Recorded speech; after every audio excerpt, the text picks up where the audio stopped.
ओम शांति। 24 फरवरी 2026 के ईश्वरीय महावाक्य। पहले सुनते हैं मुरली के मुख्य पॉइंट्स। बाबा ने कहा, उस अल्पकाल की जीवन डोर से तुम नीचे गिरते आए हो। अब ये है रूहानी डोर। तुम्हारा कनेक्शन सिर्फ एक बाप से है। उनसे ही तुमको बहुत सुख मिलता है। यह बाप 21 जन्मों के लिए गारंटी करते हैं। तो ऐसे बाप की श्रीमत पर चलना चाहिए। एक से ही तोड़ निभाना है। फिर बाबा ने कहा, तुमने ही बुलाया है, हे अविनाशी सर्जन, आओ हमें इंजेक्शन लगाओ। इंजेक्शन लग रहा है। तुम सिर्फ योग में रहो तो सारे पाप भस्म हो जाएंगे। इस समय तुम्हारी कमाई कितनी जबरदस्त है, इसमें गफलत नहीं करनी चाहिए, परंतु माया फिर भी गफलत कराती रहती है। लास्ट में बाबा ने कहा, मैं कल्प कल्प आकर तुमको मनुष्य से देवता बनाता हूँ। जब तुम बच्चे आधा कल्प भक्ति करते करते थक जाते हो तो बाप तुम्हारी सारी थकान दूर करने आते हैं। तुमको खुश होना चाहिए कि हम बेहद के बाप से फिर से अपना वर्षा ले रहे हैं। अब सुनते हैं महावाक्यों को विस्तार से।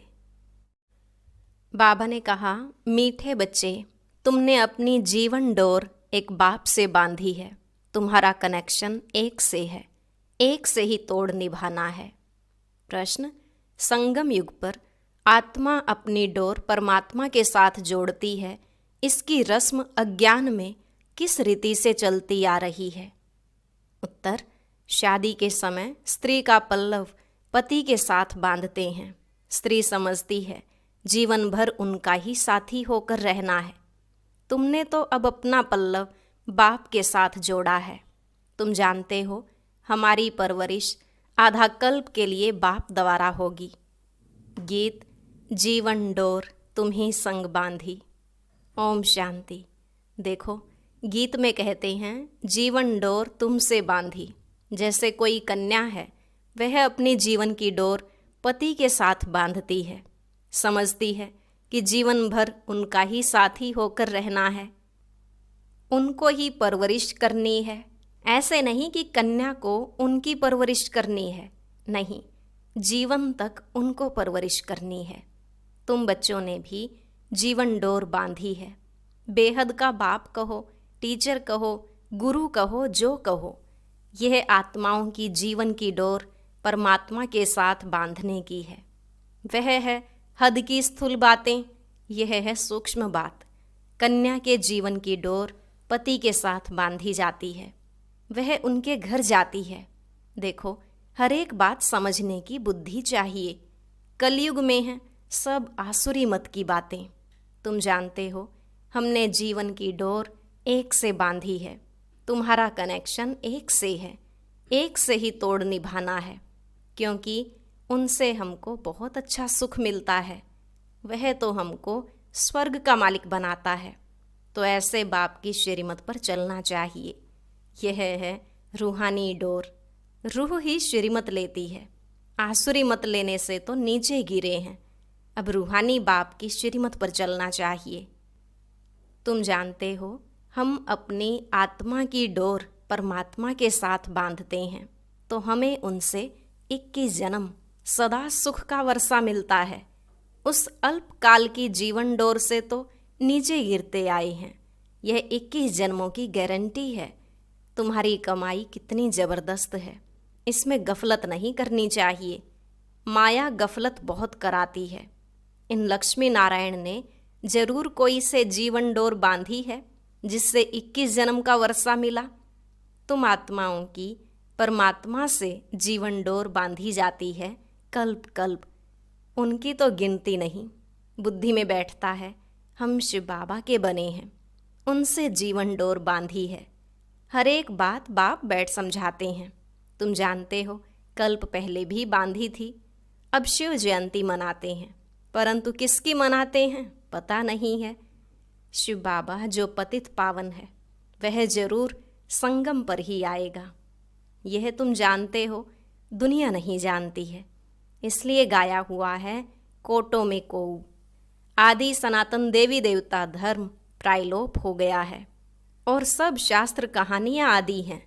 यह धर्म है ही नहीं, तो जाने कैसे? अभी तुम जीवन की डोर बांध रहे हो।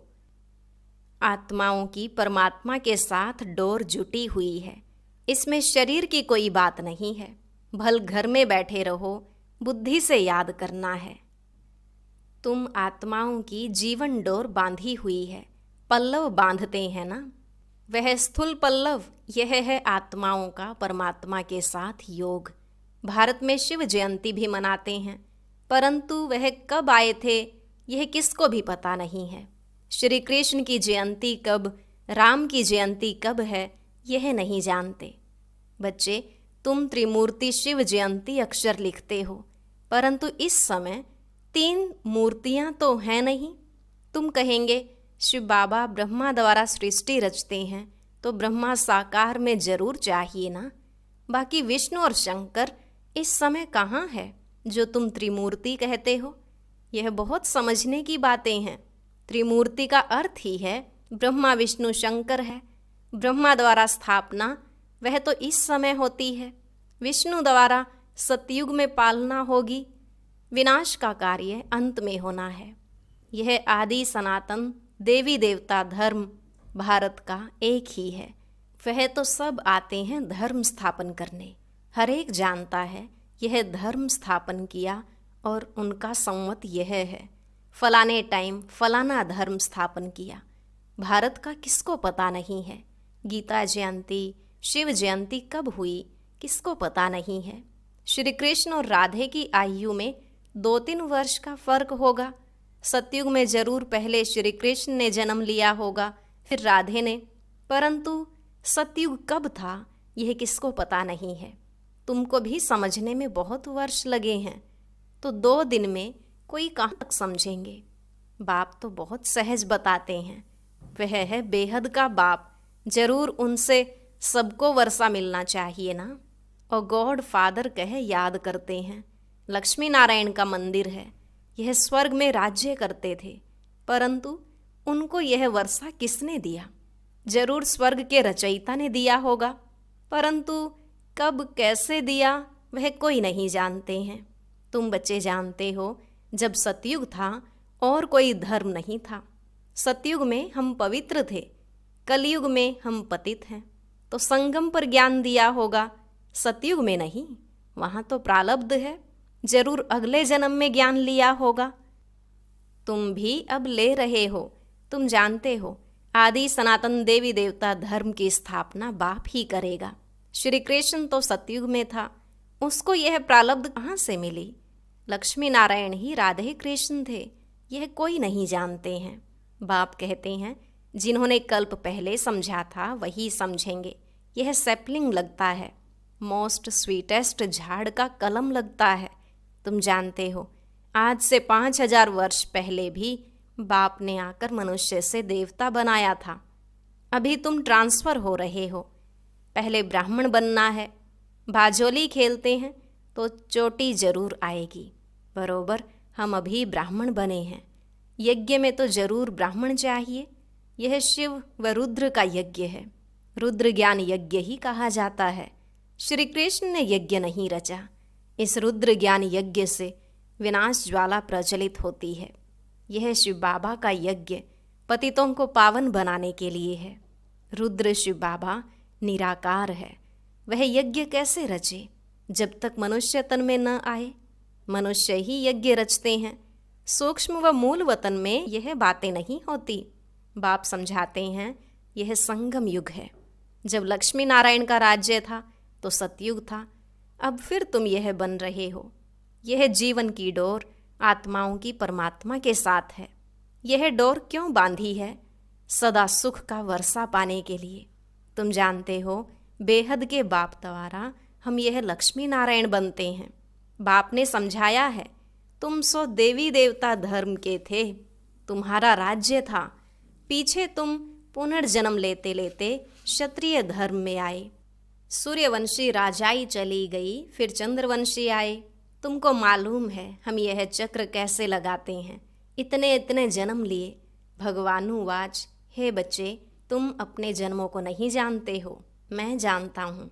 अब इस समय इस तन में 2 मूर्ति हैं, ब्रह्मा की आत्मा और शिव परमात्मा।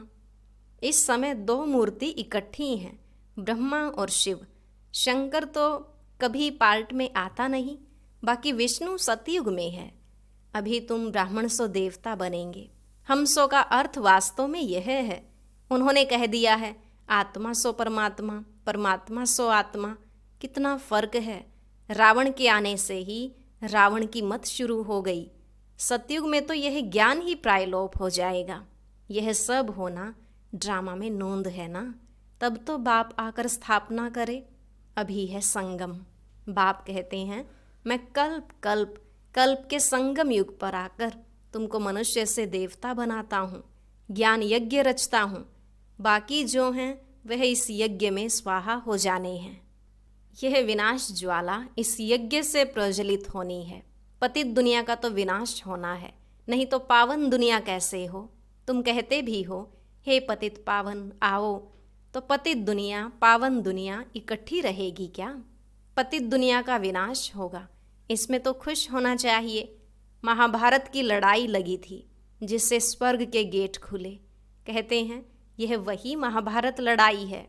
यह तो अच्छा है, पतित दुनिया खत्म हो जाएगी। पीस के लिए माथा मारने की दरकार क्या है? तुमको जो अब तीसरा नेत्र मिला है वह कोई को नहीं है। तुम बच्चों को खुश होना चाहिए। हम बेहद के बाप से फिर से वर्षा ले रहे हैं। बाबा, हमने अनेक बार आपसे वर्षा लिया है। रावण ने फिर श्राप दिया। यह बातें याद करना सहज है, बाकी सब दंत कथाएं हैं। तुमको इतना साहूकार बनाया, फिर गरीब क्यों बने? यह सब ड्रामा में नोंद है। गाया भी जाता है ज्ञान भक्ति वैराग्य। भक्ति से वैराग्य तब हो जब ज्ञान मिले। तुमको ज्ञान मिला तब भक्ति से वैराग्य हुआ। सारी पुरानी दुनिया से वैराग्य, यह तो कब्रिस्तान है। 84 जन्मों का चक्र लगाया है। अभी घर चलना है। मुझे याद करो तो मेरे पास चले आएंगे। विकर्म विनाश हो जाएंगे, और कोई उपाय नहीं। योग अग्नि से पाप भस्म होंगे, गंगा स्नान से नहीं होंगे। बाबा कहते हैं माया ने तुमको फूल बना दिया है, मूर्ख बना दिया है। अप्रैल फूल कहते हैं ना। अभी मैं तुमको लक्ष्मी नारायण जैसा बनाने आया हूँ। चित्र तो बहुत अच्छे हैं। आज हम क्या हैं, कल हम क्या होंगे। परंतु माया कम नहीं। माया डोर बांधने नहीं देती, खींचातान होती है। हम बाबा को याद करते हैं, फिर पता नहीं क्या होता है, भूल जाते हैं। इसमें मेहनत है। इसलिए भारत का प्राचीन योग मशहूर है। उन्हों को वर्षा किसने दिया, यह कोई समझते नहीं हैं। बाप कहते हैं बच्चों, मैं तुमको फिर से वर्षा देने आया हूँ। यह तो बाप का काम है। इस समय सब नर्कवासी हैं। तुम खुश हो रहे हो। यहाँ कोई आते हैं, समझते हैं तो खुशी होती है। बरोबर ठीक है। 84 जन्मों का हिसाब है। बाप से वर्षा लेना है। बाप जानते हैं आधा कल्प भक्ति करके तुम थक गए हो। मीठे बच्चे, बाप तुम्हारी सब थक दूर करेंगे। अब भक्ति अंधियारा मार्ग पूरा होता है। कहाँ यह दुख धाम, कहाँ वह सुख धाम। मैं दुख धाम को सुख धाम बनाने कल्प के संगम पर आता हूँ। बाप का परिचय देना है। बाप बेहद का वर्षा देने वाला है। एक की ही महिमा है। शिव बाबा नहीं होता तो तुमको पावन कौन बनाता। ड्रामा में सारी नोंद है। कल्प कल्प तुम मुझे पुकारते हो कि हे पतित पावन आओ। शिव की जयंती है। कहते हैं ब्रह्मा ने स्वर्ग की स्थापना की, फिर शिव ने क्या किया जो शिव जयंती मनाते हैं? कुछ भी समझते नहीं हैं। तुम्हारी बुद्धि में ज्ञान एकदम बैठ जाना चाहिए। डोर एक के साथ बांधी है तो फिर और कोई के साथ नहीं बांधो, नहीं तो गिर पड़ेंगे। पारलौकिक बाप मोस्ट सिंपल है, कोई ठाठ बाट नहीं। वह बाप तो मोटरों में एरोप्लेन में घूमते हैं। यह बेहद का बाप कहते हैं मैं पतित दुनिया पतित शरीर में बच्चों की सेवा के लिए आया हूँ। तुमने बुलाया है, हे अविनाशी सर्जन आओ, आकर हमें इंजेक्शन लगाओ। इंजेक्शन लग रहा है। बाप कहते हैं योग लगाओ तो तुम्हारे पाप भस्म होंगे। बाप है ही 63 जन्मों का दुख हरता, 21 जन्मों का सुख करता। अच्छा, मीठे मीठे सिकिलधे बच्चों प्रति माता पिता बाप दादा का याद प्यार और गुड मॉर्निंग। रूहानी बाप की रूहानी बच्चों को नमस्ते। रूहानी बच्चों की रूहानी बाप दादा को नमस्ते नमस्ते, गुड मॉर्निंग, शुक्रिया बाबा, शुक्रिया। धारणा के लिए मुख्य सार। पहला पॉइंट, अपने बुद्धि की रूहानी डोर एक बाप के साथ बांधनी है, एक की ही श्रीमत पर चलना है। दूसरा, हम मोस्ट स्वीटेस्ट झाड़ का कलम लगा रहे हैं, इसलिए पहले स्वयं को बहुत बहुत स्वीट बनाना है। याद की यात्रा में तत्पर रह विकर्म विनाश करने हैं। वरदान, मनन शक्ति द्वारा हर पॉइंट के अनुभवी बनने वाले सदा शक्तिशाली माया प्रूफ विघ्न प्रूफ भव। मनन शक्ति द्वारा हर पॉइंट के अनुभवी बनने वाले सदा शक्तिशाली माया प्रूफ विघ्न प्रूफ भव। जैसे शरीर की शक्ति के लिए पाचन शक्ति व हजम करने की शक्ति आवश्यक है, ऐसे आत्मा को शक्तिशाली बनाने के लिए मनन शक्ति चाहिए। मनन शक्ति द्वारा अनुभव स्वरूप हो जाना, यही सबसे बड़े से बड़ी शक्ति है। ऐसे अनुभवी कभी धोखा नहीं खा सकते, सुनी सुनाई बातों में विचलित नहीं हो सकते। अनुभवी सदा संपन्न रहते हैं, वह सदा शक्तिशाली माया प्रूफ विघ्न प्रूफ बन जाते हैं। स्लोगन, खुशी का खजाना सदा साथ रहे तो बाकी सब खजाने स्वतः आ जाएंगे। खुशी का खजाना सदा साथ रहे तो बाकी सब खजाने स्वतः आ जाएंगे। अव्यक्त इशारे, एकता और विश्वास की विशेषता द्वारा सफलता संपन्न बनो। सफलता संपन्न बनने के लिए साधारण कार्य में रहते हुए भी फरिश्ते की चाल और हाल हो। ऐसे नहीं कहो कि क्या करें, बात ही ऐसी थी, काम ही ऐसा था, सरकमस्टांस ऐसे थे, समस्या ऐसी थी, इसलिए साधारणता आ गई। किसी समय भी किसी हालत में भी आपका अलौकिक स्वरूप हरेक को अनुभव हो। जैसी बात वैसा अपना स्वरूप नहीं बनाओ, बातें आपको बदल न दें, तब सबके समीप आएंगे और एकता का संगठन मजबूत होगा। ओम शांति। अब सुनते हैं आज का अव्यक्त ज्ञान मोती।